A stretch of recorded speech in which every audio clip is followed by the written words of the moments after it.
So guys, in one of the last videos we made, we talked about what the worst light cones were, and you guys seemed to absolutely love that video. I mean, come on, a 50% like to dislike ratio, I couldn't be doing better. So anyways guys, I think continuing on that trend, what we're going to do today is talk about what the best light cones are and see maybe if we can get that number up. It's not very hard to beat, it's only 50%. So let's go ahead and hop into all the best light cones now. This video is going to be formatted the exact same way as the other video was, going from destruction all the way down to abundance, and we'll talk about the best light cones in each category. If you're looking for a certain type of light cone, then just skip through the video, you'll probably find that section there. So yeah guys, I'm going completely in order. Alright guys, so hopping into the destruction category, probably the best one here is probably a secret vow. The reason why this one I think is the best is because it increases damage dealt by the wearer by 20%, and then the wearer is also going to deal an additional 20% of damage to the enemy with a higher HP percentage than the wearer. So this light cone is very good for killing bosses and killing things very early on, because most of the time they're going to have a higher HP pool than you, so that means you're doing 40% extra damage at the beginning of the match,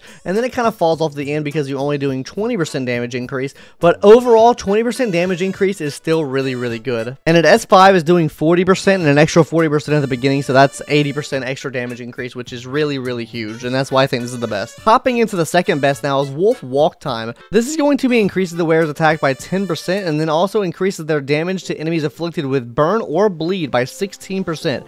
This also applies to DOT. So this is really good for Hook in particular, because what Hook does is she inflames the enemy, she sets them on fire. So Hook will be dealing extra damage with this. So I do think this is probably the best one for Hook, and with Hook being the second best destruction character, only falling behind Clara, then this one is really good. And the last good one is going to be something irreplaceable. This is really going to be made for Clara, but I mean, I guess you can use it for anyone else. It's just really structured for Clara. But what it does is it increases the wearer's attack by 24%. When the wearer defeats an enemy or is hit, they immediately restore HP equal to 8% of the wearer's attack. At the same time, the wearer's damage is increased by 24% until the end of their next turn. The reason I say this is good for Clara is because Clara can attract enemies to actually hitting her. That's why I say it's basically only good for Clara, but I guess this can also be used if you're using March 7th on your team and taunting another ally. This could also be good too. Alright, well, with destruction out of the way, let's hop into the hunt now. Now guys, I do want to say the hunt all around has pretty good light cones all around. There's only one that I think is really super duper bad, and that's Return to Darkness, and that's because it only gives you a 12% crit rate increase. That's basically the only thing that it does, but everything else here can be used, and honestly all of these here are at least half decent. So let's go ahead and talk about the best one now. In the night, this is going to be Sele's 5-star light cone, and guys, this is just the best in slot I think for every single hunt character. It's going to be increasing the wearer's crit rate by 18%. When the wearer is in battle, for every 10 speed that exceeds 100, the base damage of the wearer's basic attack and skill will be increased by 6%, and the crit damage of their ultimate is increased by 12%. This effect can stack up to 6 times. So at 160 speed, this is going to be increasing the damage dealt by the basic attack and skill by 36%, and this will also be increasing the crit damage of their ultimate by 72% at max stack. Now this can be really good when paired with Asta, and that's because Asta does give a speed boost to the team. At level 4 is giving a 40 speed boost to all allies for 2 turns, which is absolutely insane. So this means whenever you use Asta's ultimate, you're already getting 4 stacks on top of the speed that you already have within your substats for your gear. So this is just absolutely cracked, absolutely insane for every single hunt character. Hopping into the second best now, Subscribe for More. This is going to be increasing the damage of the wearer's basic attack and skill by 24%. This effect is increased by an extra 24% when the wearer's current energy reaches max level, meaning at level 1 you could potentially get a 48% damage increase to your basic attack and skill. This can also be really good for Sele and really good for any hunt character at that, because you can basically just use their skill before you use their ult, so you're maximizing the actual damage that the skill is going to do. Yeah, so guys, this is really cracked, honestly. The third best for me is going to be Swordsplay, and what it does is for each time the wearer hits the same target, damage dealt increases by 8%, stacking up to 5 times. This effect will be dispelled when the wearer changes targets. Now the reason I say this is really good, this is a boss slaying cone, because this is going to be a 40% overall damage increase at max stacks. This is a really good boss slayer. I wouldn't recommend using this for farming because you're not really going to get too much out of it, but like I said, for bosses, simulated universes, and also Memories of Chaos, this is going to be really good for those. And the only reason why I didn't include Sleep Like the Dead on this is because it doesn't give you guaranteed stats. Well, I mean, it gives you crit damage increase, but it's not a guaranteed stat like a damage bonus is. Damage bonus applies to everything, whether you crit or not, whereas this, like it says, only applies to crit. Now let's hop into Erudition, probably the most washed category on this list. Honestly, Erudition doesn't have very good light cones, but there is one that stands out above the rest, and that's going to be Jingyuin's light cone before dawn. This light cone is the best, hands down. And this is nerfed from the beta. It used to be like a 50% increase to crit damage, and now it's not. So let's go ahead and talk about this cone. This is going to be increasing the wearer's crit damage by 36%, increases the wearer's skill and ultimate damage by 18%. After the wearer uses their skill or ultimate, they gain Somnus Corp. Upon triggering a follow-up attack, Somnus Corp will be consumed. The follow-up attack damage will be increased by 48%. Obviously, this is really good for Jingyuin because his Lightning God is considered follow-up attacks. This is also really good for Himiko as well. So if you pull this and you have Himiko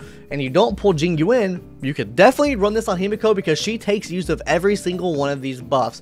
And I think with this light cone, Himiko will be absolutely slapping, absolutely clapping. So guys, yes, 10 out of 10 would recommend this light cone. Level it up as soon as you get it. The second best light cone, in my opinion, like I said, it was one of the worst in the other videos because I didn't read the skill all the way.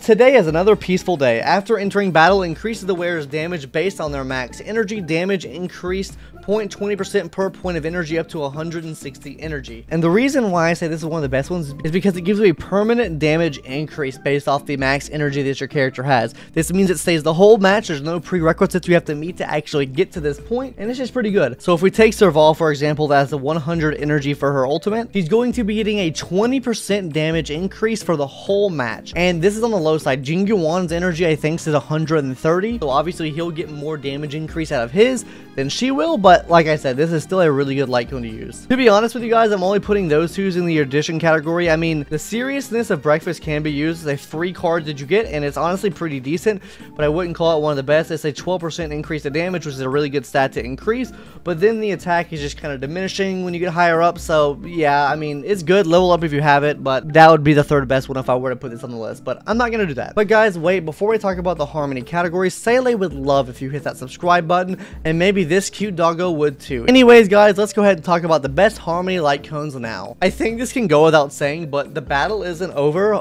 Bronya's light cone is the best light cone here. It's going to be increasing the wearer's energy regeneration rate by 10% and regenerates 1 skill point when the wearer uses their ultimate on an ally. This effect can be triggered after every 2 uses of the wearer's ultimate. When the wearer uses their skill point, the next ally taking action deals 30% more damage for 1 turn. And this is just cracked. I don't think I need to explain why this is so cracked. It's giving you extra regeneration rate, it's giving you an extra skill point, and also is giving you more damage done for the next person attacking, which if you're using with Bronya, you can choose who that person is. This basically does the same thing, but a little bit better than past and future, which I also have on this list because it gives 16% increased damage for 1 turn for the next person attacking, which is the second best on my list here. Let's go ahead and spoil that little surprise. I think you should level it up too. But yeah, Battle Isn't Over is just superior to that card in every way. It does a lot more than it, and it's just really good and really cracked if you have it. Level it up. So I guess since we talked about the second one and spoiled it, let's talk about the third one. Dance, Dance, Dance. When the wearer uses their ultimate, all allies' actions are advanced forward by 16%.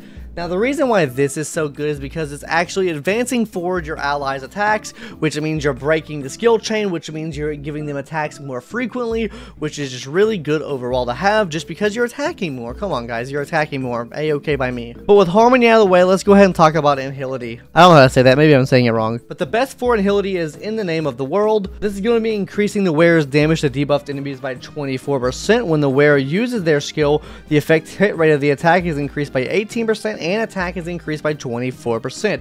This is like a culmination of all the best things for Anhility, because you are debuffing the enemy with an Anhility character, so you're getting that extra 24% off regardless. You're getting an effect hit rate increase, which allows you to debuff the enemy more, and then that attack increased by 24%. While it is diminishing, it does help a lot with DOT and getting some extra DOT damage. So yeah, overall, I think this is the best in slot. This is just a culmination of everything good for Anhility characters, and definitely leveled up if you have it. The second best here is going to be Resolution Shines as Pearls of Sweat. When the wearer hits an enemy, if the hit enemy is not already ensnared, then there is a 60% base chance to ensnare the enemy if hit. Ensnared enemies' defense decreased by 12% for 1 turn. Now, this has a defense shred, which is really strong. Also, ensnaring the enemies is really strong too, because it's kind of like a freeze. It kind of stops them from taking a turn if they're ensnared. So this is just really good. It stops them from moving, and also on top of that, it's adding a defense shred on top of that. And my third best one here is going to be Good Night, Sleep Well. For every debuff that the enemy has, the damage dealt by the wearer is increased increased by 12%, stacking up to 3 times. This also affects DOT. Obviously, when you're using agility, your main focus is debuffing the enemy, so this is really good, especially if you have characters that can do multiple debuffs. This really helps a lot. Personally, I use this on my Sampo for my main kit because I do have an S5, so I'm doing a lot more damage. But at base, it's doing a 36% increase to damage done with 3 debuffs on the enemy, and this also applies to DOT too, so all those DOT effects that I was talking about will be increased as far as damage goes as well. But yeah, that's it for agility. Let's talk about preservation now. I think the best one for preservation is day 1 of my new life. This is going to be increasing the wearer's defense by 16%.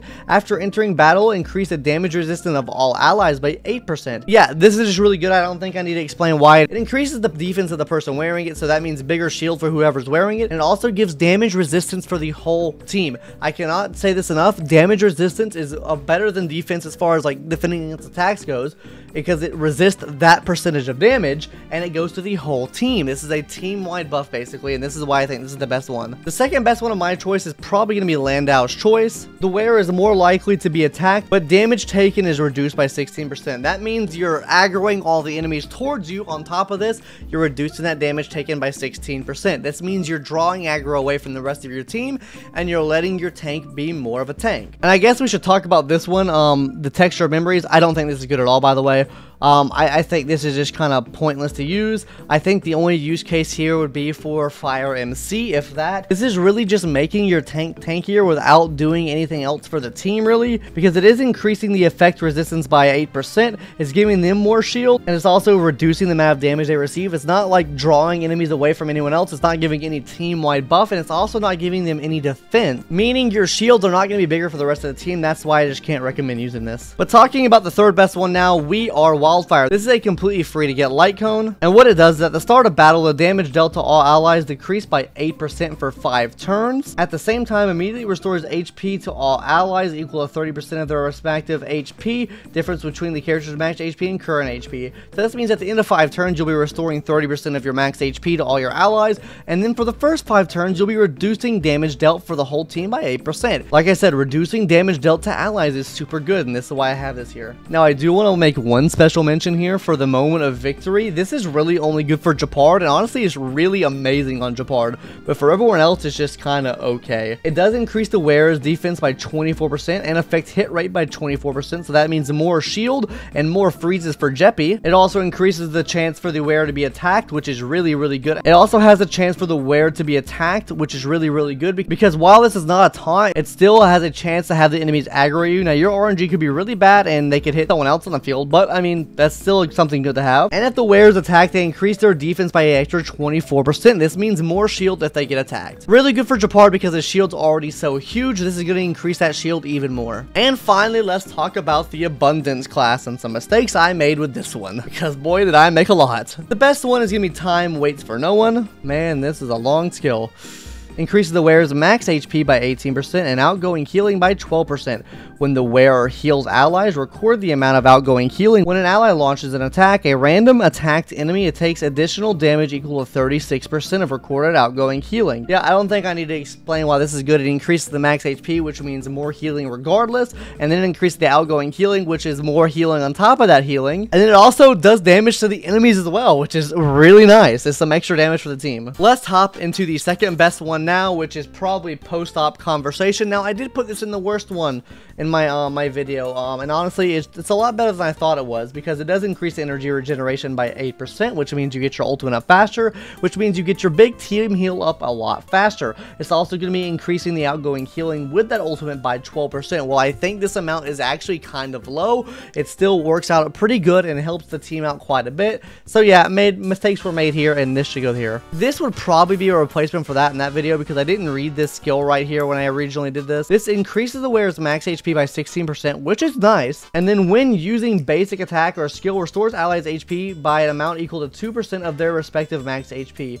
Now, this is where this is bad at, because it doesn't scale off the healer's max HP. It scales off of that said person's max HP. So if you're trying to heal a hunt character, their health is not that high, meaning you're not getting very high healing on those characters with this. So it just kind of makes this kind of pointless. But anyways, on to the third best one now, Shared Feeling. It's going to increase the outgoing healing by 10%, and then when using a skill, regenerates 2 energy for all allies. Oh boys, well there it goes. There's my best light cones. Tell me what your guys' thoughts are in the comments below if I got any wrong, and if you have any thoughts on that. Anyways guys, that's gonna do it for today's video on the best light cones in Honkai Star Rail. But yeah, that's gonna do it. If you like what you saw, then subscribe. If you didn't, then dislike. I don't know. Anyways guys, see you later. See you in the comments maybe too if you comment there. Anyways, bye guys.